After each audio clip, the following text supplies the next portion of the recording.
তাই যে ফুল লাগে পুজোর কাজে সে ফুল দিয়ে দেহ সাজে। কাটছে না জুবিন গার্গের মৃত্যুজট। ইতিমধ্যে আটক হয়েছে জুবিনের নৌবিহারের সফর সঙ্গী এবং ব্যান্ডের সদস্য শেখর জ্যোতি গোস্বামী এবং গায়কের সহশিল্পী অমৃতপ্রভ মোহন্ত। তাদের বিরুদ্ধে জুবিনের হত্যার অভিযোগ রয়েছে।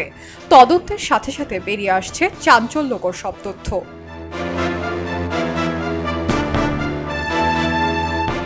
কিভাবে লাইফ জ্যাকেট ছাড়া জলে নেমেছিলেন গায়ক, সেই প্রশ্ন উঠছে প্রথম থেকেই। এমনকি জুবিনের খাবারে বিষক্রিয়ার প্রসঙ্গ উঠে এসেছে।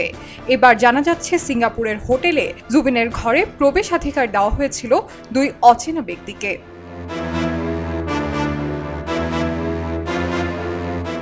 জুবিনের ময়নাতদন্তের জন্য গঠিত হয়েছিল বিশেষ তদন্তকারী দল। তাদের তদন্তেই উঠে এসেছে এই নতুন তথ্য।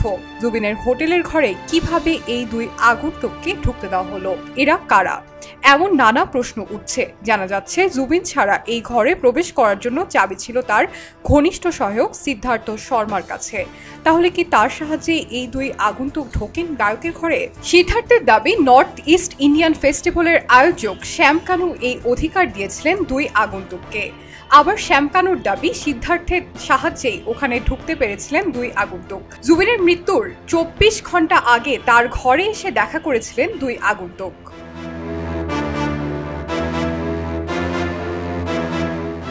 এই ঘটনায় জিজ্ঞাসাবাদ করা হয়েছে অনেককেই। এখনো পর্যন্ত গ্রেপ্তার করা হয়েছে 4 জনকে। তাদের মধ্যে সিদ্ধার্থ এবং শ্যাম কানু রয়েছেন। সিঙ্গাপুরে হওয়া ময়নাতদন্তের রিপোর্ট অনুযায়ী জলে ডুবে গিয়ে মৃত্যু হয়েছে জুবিনের। কিন্তু অনুরাগীরা ঘটনার পেছনে ষড়যন্ত্রের ইঙ্গিত পাচ্ছেন।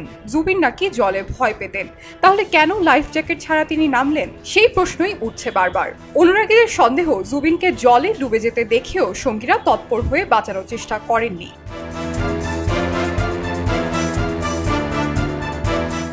গত শুক্রবার জুবিনের ব্যান্ডের সদস্য শেখর জ্যোতি গোস্বামীকে গ্রেফতার করা হয়।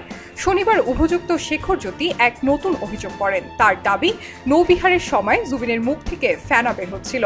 সেটা দেখেও গায়কের সহকারী প্রাথমিক চিকিৎসার কোনো ব্যবস্থা নেননি, উল্টো গায়ককে ছেড়ে দিতে বলেন। তিনি আরও জানিয়েছেন, যে নৌকায় গায়ক এবং তার সঙ্গীরা উঠেছিলেন সেখানে পানীয়র ব্যবস্থার দায়িত্বে ছিলেন সিদ্ধার্থ। ফলে পানীয়র সাথে কিছু মিশিয়ে দেওয়ার সম্ভাবনাও উড়িয়ে দিচ্ছেন না তিনি।